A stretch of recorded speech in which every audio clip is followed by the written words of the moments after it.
이제 이 보수주의라는 거, 자, 우리나라에서 요즘에 그 망할 놈의 보수 뭐 이런 얘기도 나오고 있는데, 많은 사람들이 보수주의를 공격하거나 칭찬할 때 문제가 뭐냐면요, 자기가 허수아비를 만들어 놓고 허수아비에다가 보수주의라고 명찰을 붙여놓고 공격을 해요. 근데 뭐 공격을 받는 건 두렵지 않은데 좀 뭔지를 알고 공격을 받았으면 좋겠다는 생각을 제가 우선 많이 합니다. 그 다음에 이렇게 12강을 한다 그러니까 야, 그걸 누가 듣겠느냐, 저도 걱정했는데 이렇게 많은 분들이 오셔서 제가 아주 놀랐습니다. 근데 왜 이런 걸 하냐, 요즘에 많은 경우에 이제 강의 같은 게 많이 생겼어요. 근데 아마 여기 계신 분들 제가 알기로 한두 분의, 아니 많아야 한 3명, 4명 예외를 빼놓으면 전부 크리스찬을 알고 있는데, 제가 있었던 조직이 있는데 그 조직에 들어가려면은 16주 훈련을 받아야 돼요. 16주 훈련이라는 게 지금 여러분들 12주, 이 12주가 아니라 그야말로 16주 동안 거의 숙박을 같이 하면서 훈련을 받아야지 그 예비 학교라고 하는데, 예비팀이라고 하는데, 예비팀을 마친 사람 중에 선발을 해서 제가 속했던 지하운동 조직원이 됐습니다. 그 당시에. 그 정도 되니까 저희 골수 좌익들이 되는 겁니다. 그리고 12주라 그래서 뭐 대학교 1학년 애들 놓고 16주를 한 게 아닙니다. 이미 대학교를 거의 학생운동을 마치고 감옥에 갔다 온 선수들.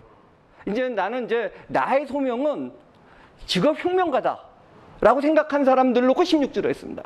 근데 그게 별게 꼭 긴 게 아니에요. 여러분, 육군 소위 한 명 제대로 만들려면 사관학교에서 4년 교육시킵니다. 그도 어마어마하게 교육시켜요. 근데 지금 우리는 그렇지가 못하죠. 자, 우선 그러면요, 제가 이제 미국 보수주의 운동사를 하는 이유가 뭐냐면은, 목표는 한국 보수주의를 얘기하려고 하는 건데 이걸 직접적으로 얘기하기엔 너무 토양이 약해요. 그래서 우선은 이제 이대로 하자는 건 아닌데 미국에서는 어떻게 했는가, 이걸 좀 한번 알아볼 필요가 있는 것 같아요.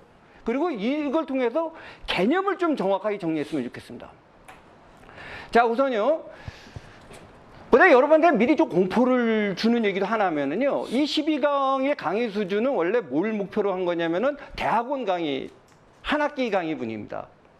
그렇지만 나름대로 제 딴에는 굉장히 쉽게 설명하도록 노력하겠습니다만은, 여러분도 그냥 무슨 영화 구경하듯이 들으셔서는 좀 곤란하고 적어도 펜을 드시고 필기도 하시면서 좀 들어주셨으면 감사하겠습니다. 먼저 이제 정치학에서, 특히 정치 철학에서 무슨 주의를 얘기할 때 잘 생각해 봐야 돼요. 명칭에서 한국말에서 고유명사와 보통명사를 구별해야 된단 말이에요. 즉, 우리가 보수주의, 지금부터 공부하는 보수주의라는 거는 보통 대문자를 써서 미국에서 하는 하나의 정치 사상을 얘기하는 겁니다. 그 이름은 자기네들이 져줄 쓰는 경우도 있고 남이 져줄 쓰는 경우도 있어요. 많은 경우에. 여러분들 아마 여기서 뭐 캐톨릭은 웬만해서 잘 없으실 것 같고 대부분이 개신교일 텐데, 계시면 프로테스탄트란 말이에요. 그 원래 욕으로 시작한 말입니다. 오히려 캐톨릭에서 이 반항하는 자들, 항의하는 자들이라고 해서 하는데, 그래서 거부하다가 자꾸 들으니까 일반화되면서 그냥 우리가 프로테스탄트라고 된 겁니다. 그래서 용어라고 하는 것은 굉장히 그 내용을 봐야 돼요. 예를 들어 우리는 그냥 보수 그러면 자, 옛날에 곤방 때문에 할아버지 생각하는 그런 걸 얘기하는 거 아니란 말이에요. 첫 번째 이걸 염두에 둬야 되고, 그 다음에 이제 참고 삼아서요, 모든 용어는 좋은 점과 나쁜 점이 있습니다. 예를 들어 실용. 우리 실용적으로 살아야 됩니다. 근데 아마 나는 크리스찬이면서 나는 실용주의자다. 특히 미국에서 정치 철학적으로 실용주의자다. 그러면 그분은 그 내용을 모르거나 모순에 있는 사람입니다. 왜냐? 미국 정치 철학에 말하는 프라그마티즘이라는 것은 신이란 없다는 것을 전제한 사상입니다. 예를 들어서.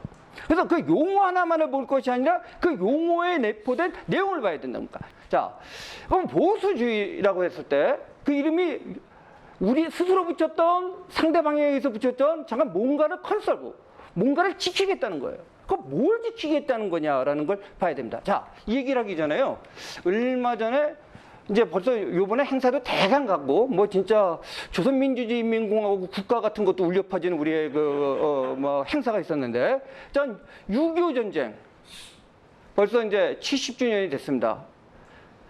자, 1951년 1월에 우리 일사후퇴를 당하고 전선이 다시 중공군한테 서울을 뺏겨서 남쪽으로 밀렸을 때 여러분이 아시겠지만 미 8군 사령관이었던 워커 사령관이 바로 워커힐에서 교통사고로 전사하십니다. 그 후임으로 리치웨이라고 하는 장군이 한국에 와요.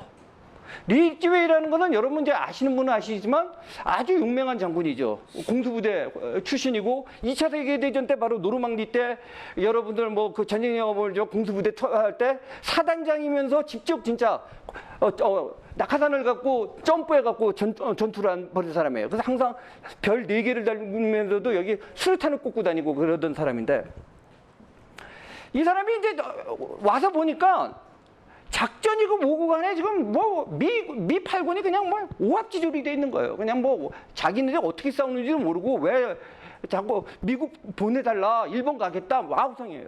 그래서 이 사람이 전선을 다니는 거예요. 전선을 다녔더니 병사들 보고 싸워야 된다고 했더니 병사들의 질문이 나와요. 자, 굉장히 심각한 질문입니다. 왜 싸워야 됩니까? 자, 지금 여러분이 볼 때 웃긴 질문 같지만요. 굉장히 중요한 질문입니다. 그 당시에 미국 사람 중에 한국이 어디 붙었는지 아는 사람이 몇 사람 있었을까요? 거기 와갖고 여기 와서 막 좀 중공군 개떼가 밀려와갖고 지금 막 죽고 병신되고 그러는데 도대체 이놈을 나라를 이거를 왜 지켜야 되는지 자기는 이해 못하는 거예요. 병사들이 묻는 거예요. 근데 그 전에 이제 지휘관들은 뭐라고 대답을 했냐면 국가의 명령이다라고 얘기했어요. 당신들은 군인이고 군인이니까 국가가 지키는 명령을 따라야 된다고 얘기했어요. 이건 납득이 안 갑니다. 물론 납득이 어느 정도인가요? 리치웨이가 얘기한 거예요. 2가지 때문에 우리 싸워야 된다 했어요. 참 이 말을 들으면서 이제 오늘날의 미국도 생각해봐요. 되는데 첫 번째가 뭐냐면요. 가들리스, 그러니까 신이 없는 혹은 무신론적 커뮤니스트에 대항해서 서구 문명을 지키기 위해서다라 그래요. 영어로 말하면 우리 영어들 요즘 잘하시는데 저런 이상한 식민지 발음 쓰냐고 웃으실지 모르지만, 자, Defense of the Western Civilization Against Godless Communism. 즉 무신론적 공산주의에 대해서 서구 문명을 지키기 위해서다. 근데 두 번째가 뭐냐면요. 인간의 자유를 억압하는 것에 대해서 개인적 자유를 지키기 위한 투쟁이다라고 얘기를 해요. 자, 2가지를 얘기합니다. 서구 문명과 개인적 자유를 지키기 위해서. 근데 이제 나중에 이제 마지막 강의 정도 되면 하지만 요즘 미국의 사태의 문제가 뭐냐면요. 적어도 이 당시에 미국인들은 미국의 아이덴티티를 그렇게 생각한 거예요. 우리는 서구 문명의 담지자였고 적어도 유신론적인 약간의 종파적으로 뭐 프레스비테리언, 그러니까 장로교도 있고 메소디스트도 있고 뭐 성공회도 있지만 적어도 유일신을 믿는 사람으로서 그 담대하는 서구 문명을 지켜야 되고 그다음에 인디비주얼 리버티를 지켜야 된다고 믿은 거예요. 근데 요즘에 이제 트럼프 대통령도 고민이 미국 사람들은 만약에 어떤 장군이 이거를 위해서 싸우겠다 그러면 너 공화당원이냐고 아마 얘기할 거예요. 나는 신 안 믿는데? 그다음에 뭐 이런 소리들이 미국도 나온 거예요. 그래서 이제 오늘의 주제는 아니지만 이 질문이에요. 근데 이제 한국 사람들한테 힘든 말이 뭐냐면요. 여기서 웨스턴 시빌리제이션이라는 거예요. 그러니까 우리 뭐 도올 선생 같은 경우에 우리 동양 문화가 있는데 우리 유구의 5,000년의 역사 뭐 이런 소리를 한다고요. 난 그 동의 못 한단 말이에요. 그다음에 개인적 자유. 이게 또 뭔지 모르는 거예요. 그러니까 제가 말한 건 단순하게 저 좌파들 얘기가 아니라 우파라고 하는 사람들도 이 개념에 대한 이해가 없는 거예요. 그러면 보수주의가 뭐냐? 제가 아주 무식하게 정리해 보겠습니다. 우선 왜냐면 12강 나가면서 설명이 되겠지만 우선은 약간 도식화를 한번 시켜볼게요. 여기다 보면 미국식 보수주의가 뭐냐?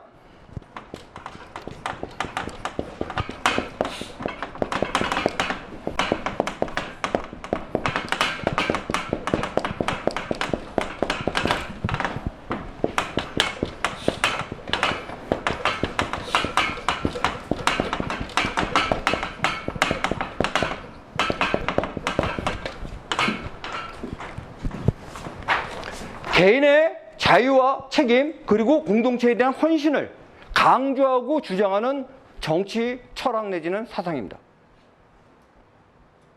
이게 뭐냐? 우선은 한국 사람들이 이걸 참 얼핏 보면 뻔한 소리로 알아요. 근데 사실 이것도 잘 이해를 못해요.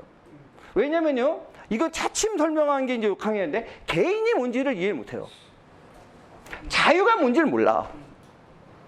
책임은 좀 어디서 들어본 것 같아. 근데 왜 개인과 자유를 모르냐? 제 강의 들으신 분들은 저 얘기 또 하는데 또 처음 듣는 분들을 위해서 반복할 수 없다는 걸 좀 양해를 구하고 있냐면요. 우리나라 사극 보면은 칼 빼도 자유를 위해서 뭐 이런다고요? 우선 새빨간 거짓말입니다. 한국어에는 자유라는 말이 없었습니다. 한국어에만 없는 게 아니라 일본어, 중국어에 없던 말이에요. 이 자유라는 말은 일본 사람이 19세기 말에 리벌트를 번역하면서 요따고 한자어로 적은 거예요. 그걸 갖다가 제가 일본말 발음 잘못하는데 뭐 일본은 일본대로 중국은 중국대로 발음하는데 한자 요 말을 만든 거예요. 그런 말이 없었다는 얘기는 뭐죠? 그런 개념이 없었다는 거예요. 그러니까 한국 사람들이 잘 이해를 못해요. 개인이 있었습니까? 이것도 인디비주얼이라는 말을 번역한 말이에요.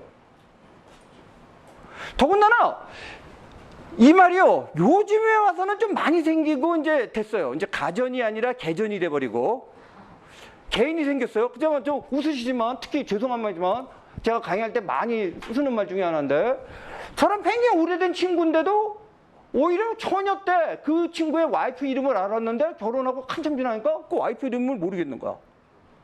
누구누구 와이프든지 누구누구 엄마야. 그 개인이 없었던 거거든. 그러면 이거를 또 이해하기 좋게, 자꾸 이제 이 개념 모르는데요. 보수주의와 대항하는 요즘 현대 이론은 이런 게 있습니다. 사회주의, 그 다음에 리버럴리즘이라고 할게요. 자유주의,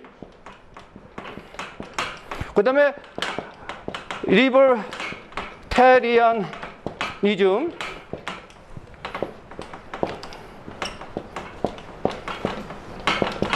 자, 이게 뭐가 다르냐 맨날 질문들을 하는데요. 물론 약간 도식을 하겠습니다. 그러니까 이 도식에는 약간의 문제가 있는데 단순하게 이해할 때는 도식이 필요하죠. 사회주의부터가 틀립니다. 이 정의와. 뭐가 틀리죠? 사회주의는 뭐를 위해서 싸우는 거죠? 개인이 아니라 집단입니다. 여기서 사회주의는 이거 좀 강조하고 싶습니다. 두 종류의 사회주의가 있습니다. 하나는 뭐죠?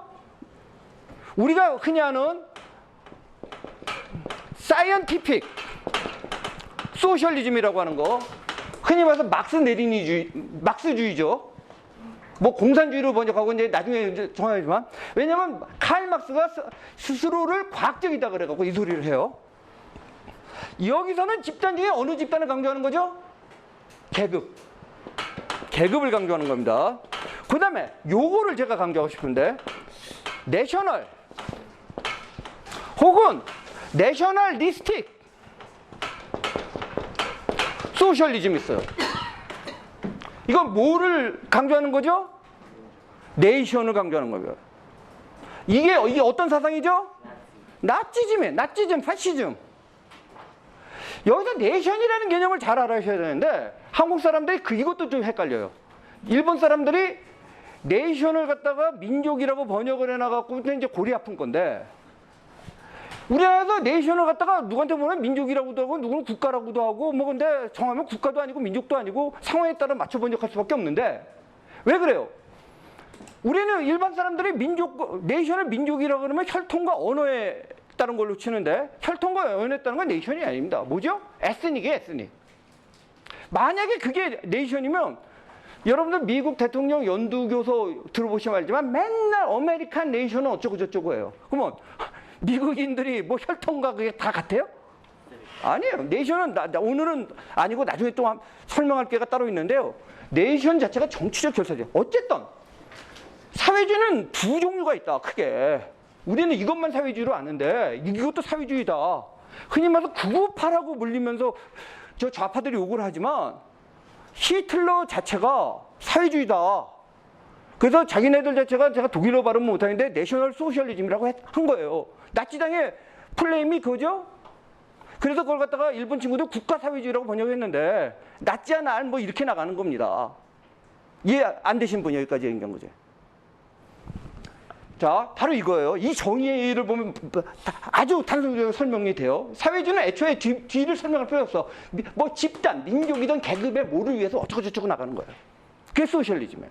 근데 소셜리즘은 거듭에 두 종류가 있는데 계급 우선주의가 있고 민족 우선주의가 있는데 그러니까 내셔널. 근데 재밌는 건요. 북한의 주체 사상이 뭐냐 그러는데 지네들이 맨 처음에 이런 거였다고 주장했는데 요즘 보면 이거 같아요. 나는 맨날 파시즘이니 나치즘이니 그러는데 북한이야말로 나는 거꾸로 이건 제 주장입니다. 아주 확립된 이론은 아니에요. 저는 공산주의보다는 파시즘에 가깝지 않는가 하는 생각도 같습니다. 이건 이제 확립된 이론은. 자, 두 번째. 그러면 리버럴리즘이 뭐냐? 리버럴리즘이 굉장히 어려운 거예요. 다음 시간에 아마 다시 얘기할 거예요. 근데 오늘 맛배기만 봅시다. 우선 언어는 역사성과 사회성이기 때문에 언어적 의미가 변합니다. 여기서 리버럴리즘은 다 이해 못하셔서 다음 주에 중요한 과정이니까 오늘 그냥 맛만 보면요. 19세기의 클래시컬한 고전적 리버럴리즘과 현대 리버럴리즘은 다릅니다. 우선 고전적 리버럴리즘은 이제 우선 생각을 하지 말고요.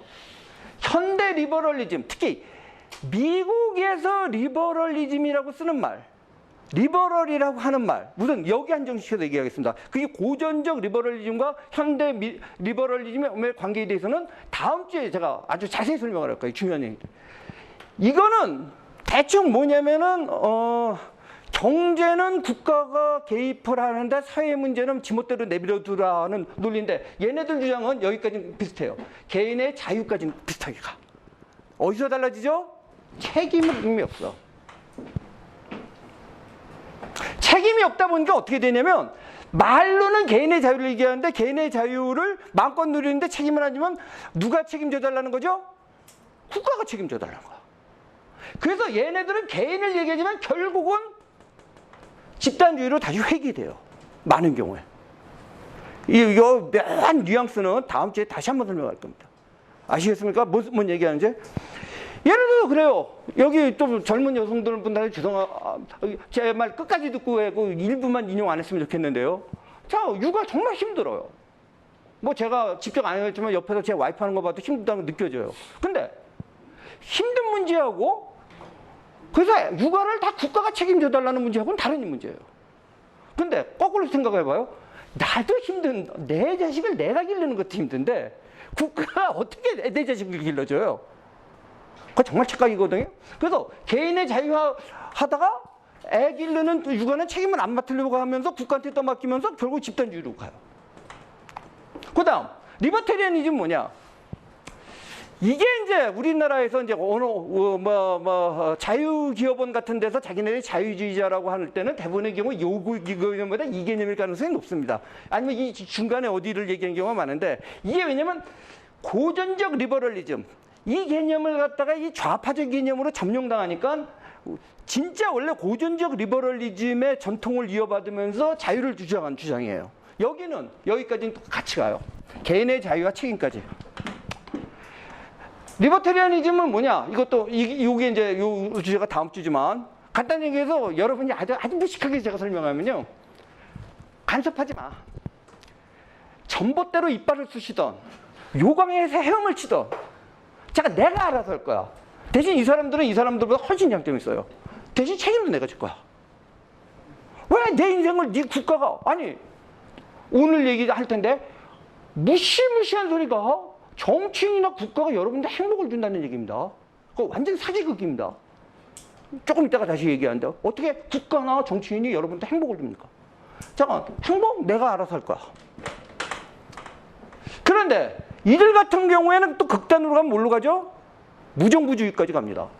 자유와 책임도 그냥 나 혼자서 내가 알아서 할게. 심한적인 리버테리언은 어떻게 하죠? 국방도 필요 없어. 근데 컨서버티즘은 뭐냐?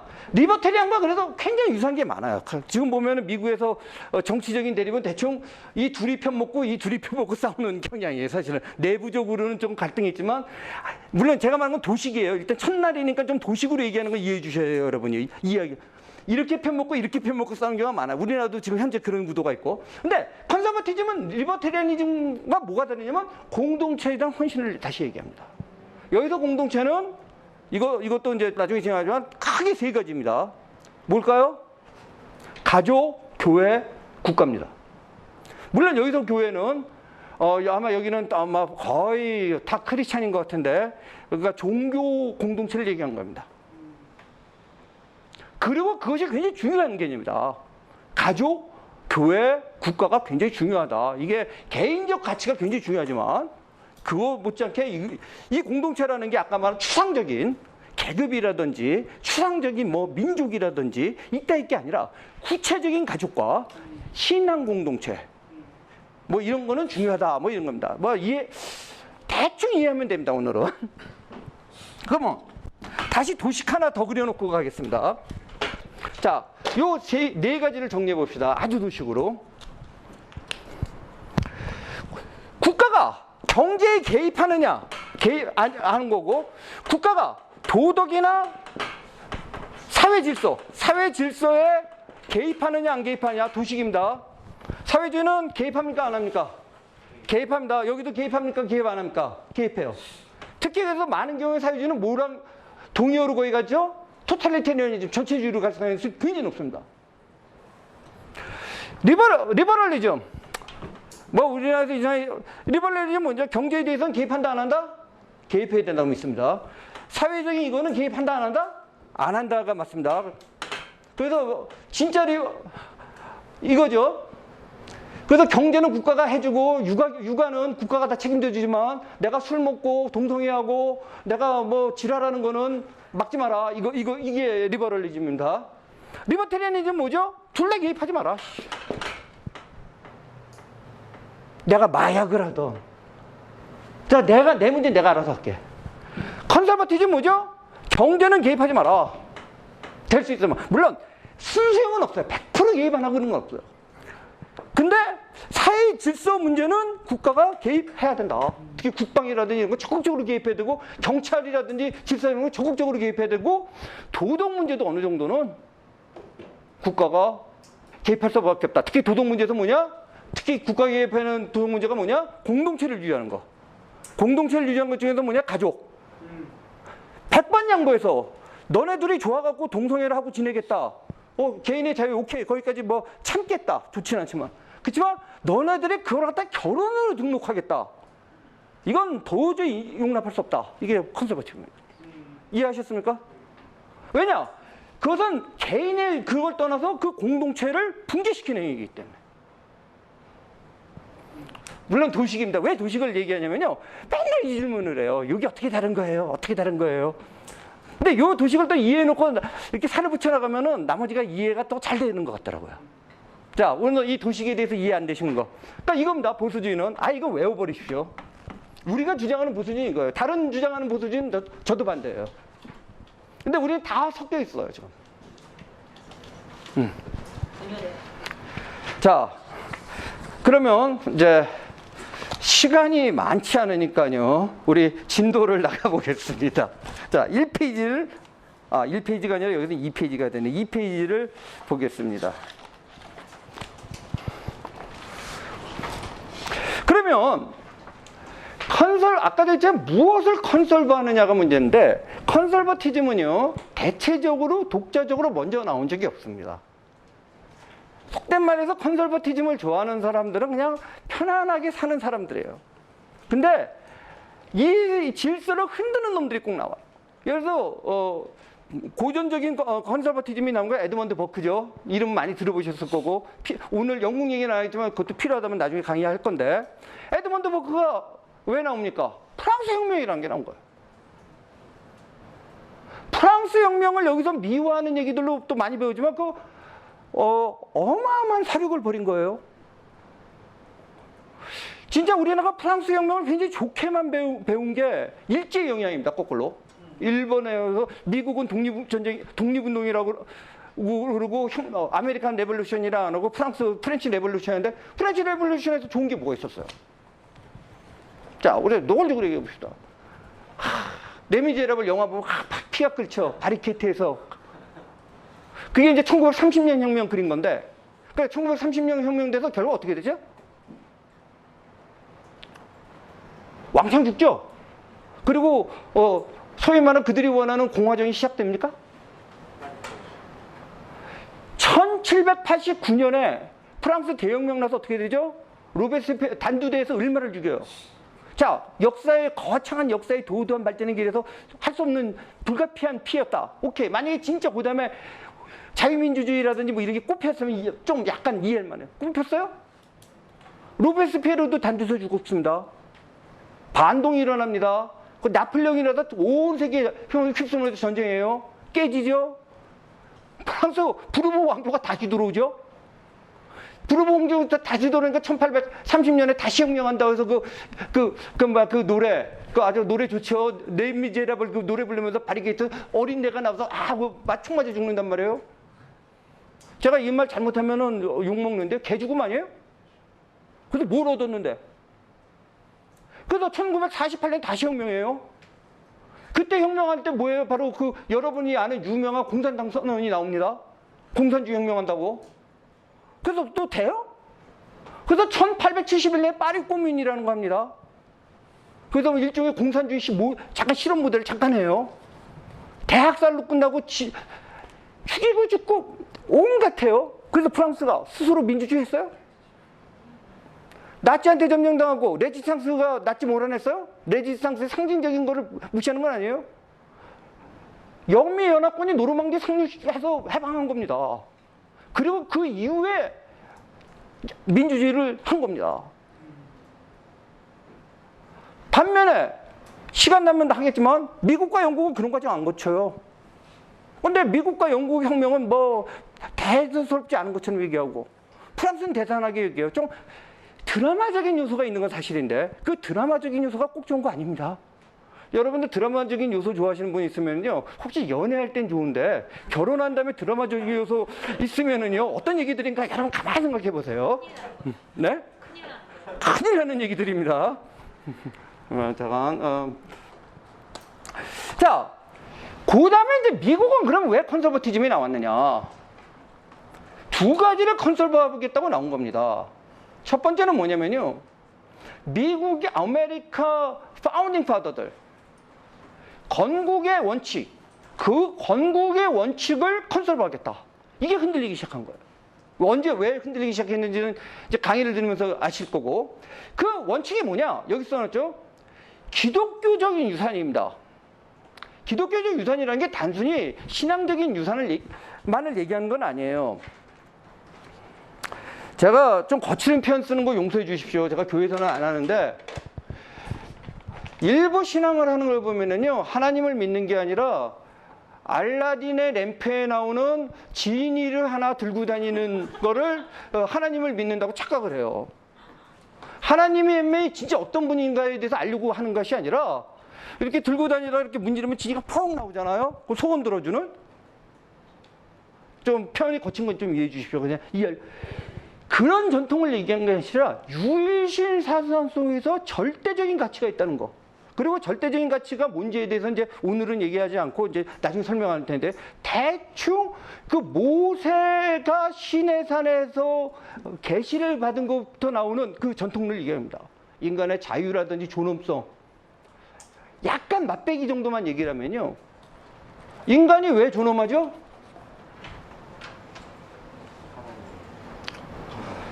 정말 현대에서는 이제 무너졌는데요. 여기서 기독교적 전통이란 건 뭐냐?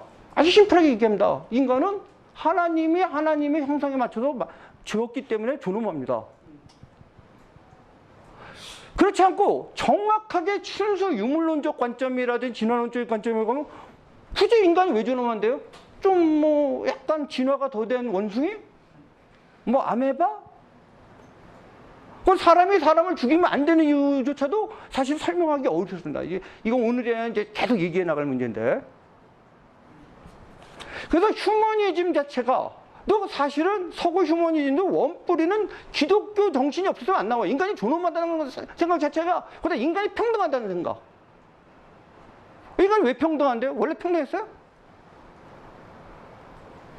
그다음 법치의 문제. 그것도 이제 오늘 맛배기 보는 날이에요. 찬다니까. 우리나라 법치 그러면 자꾸 싫어해요. 싫어하는 게 뭐냐? 우리는 법치예요. 역사가 전통이 없었기 때문이에요. 법은 뭐냐? 내가 만든 게 아니에요. 누가 만들었다? 왕이 만들어서 얘가 마음에 안 들면 불러다 놓고 네 죄는 네가 알렸다. 이거였단 말이에요. 그럼 법 지키는 건 바보예요.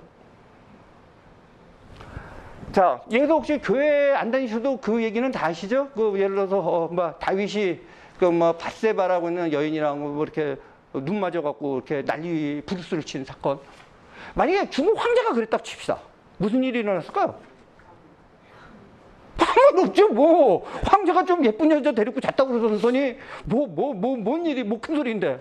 근데, 먼저 나단이라는, 이상한 인간이 나타나갖고 막 다윗하고 삿대질 하죠.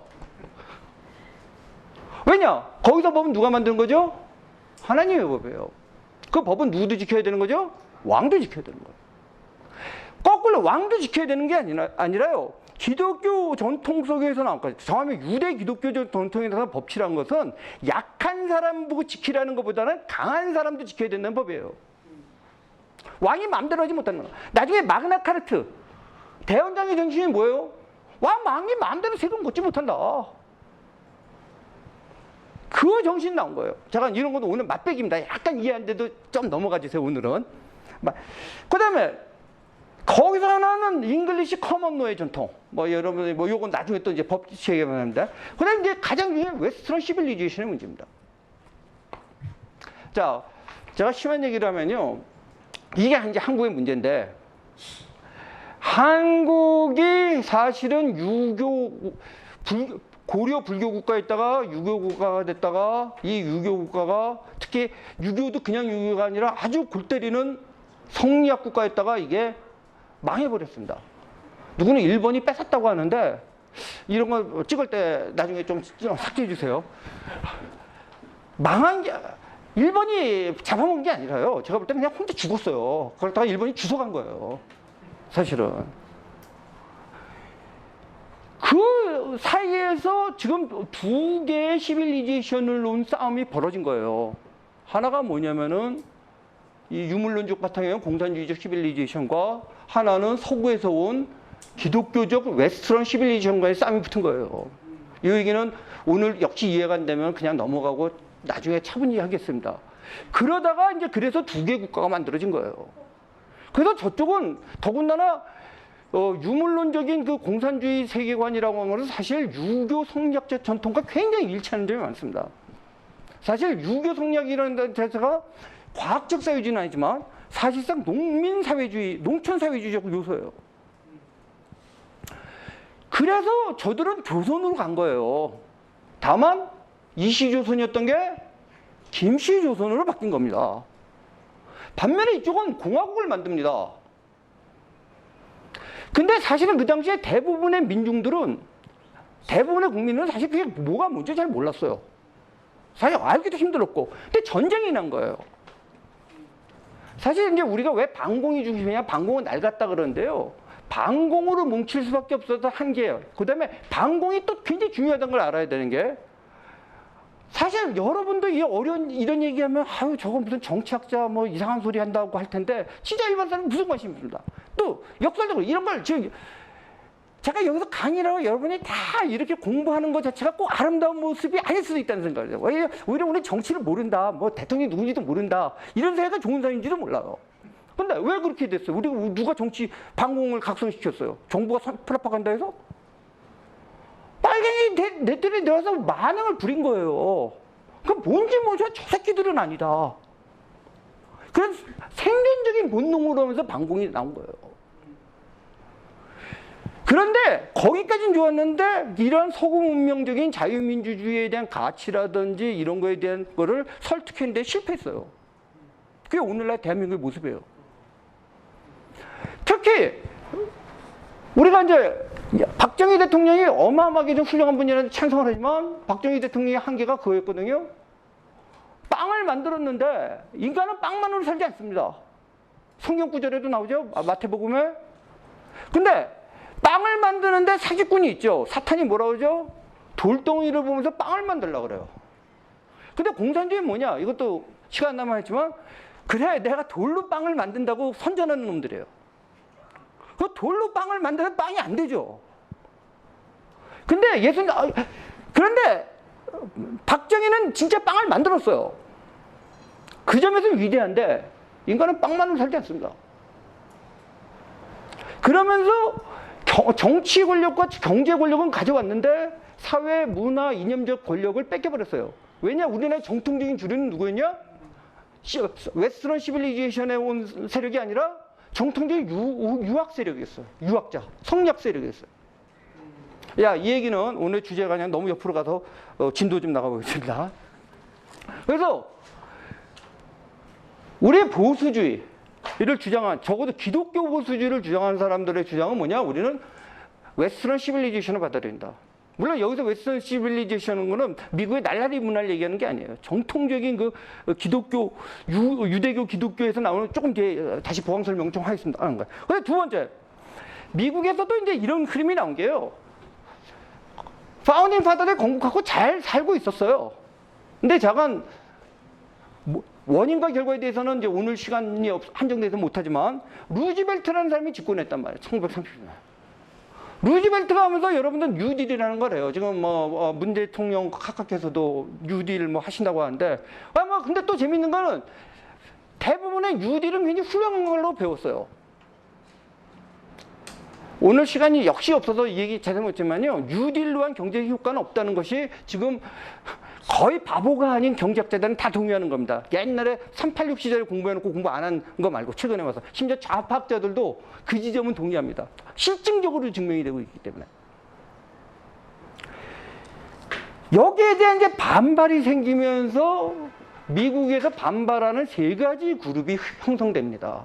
하나가 뭐냐면 이제 뒤에 이제 미리 넘어가면은요, 보수주의 3대 원칙, 그래서 몇 페이지예요, 이 책으로. 7페이지에 나오는데, 첫 번째는 이제 경제적 보수주의 그룹이 나오는데, 이게 이제 이 그룹하고 많은 경우 일치해요. 리버테리안 그룹하고. 이들은 왜 국가가 자꾸 내 사업하는데 감 나와라, 배 나와라 하냐. 이런 그룹이 하나 나오고, 그 다음에 전통적 보수주의 그룹이 나와요. 이거 지금 이해 안 하셔도 됩니다. 그냥 그런 게 있다고만 생각해 두면 돼요.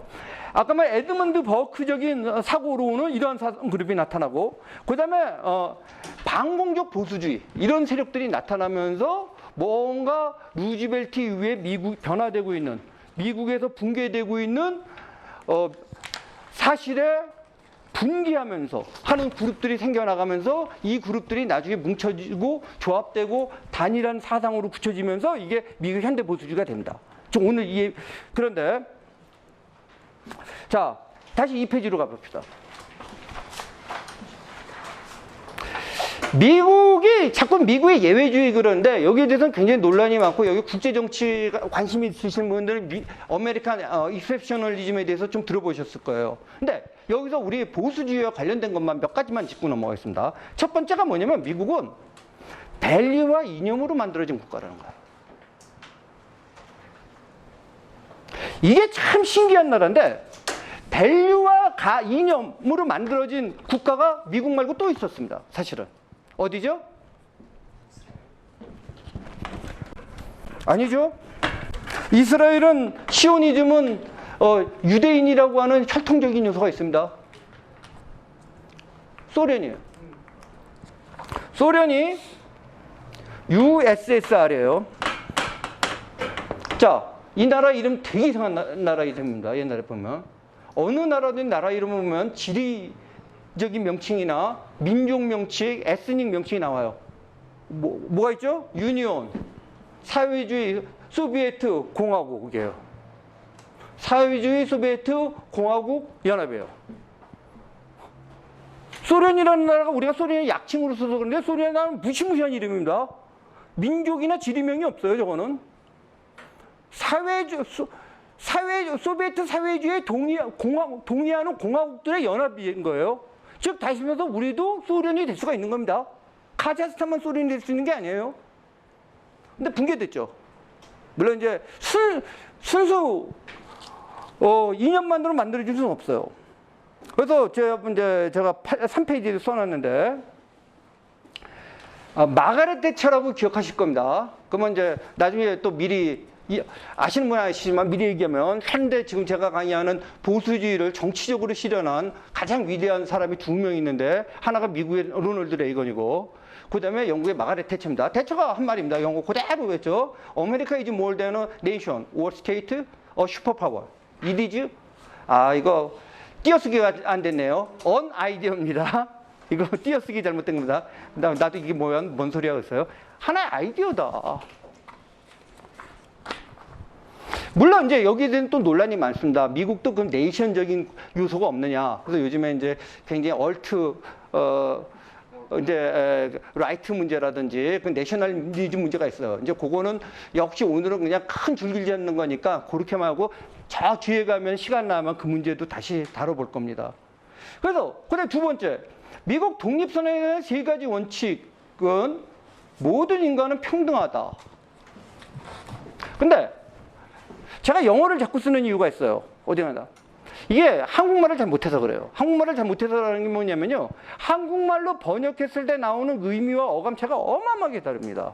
여러분들, 이퀄이라고 하는 말. 어떤 의미입니까? 이겁니다, 이거. 우리가 평등 그러면 굉장히 되게 그럴듯했는데, 이퀄리티. 이거거든요?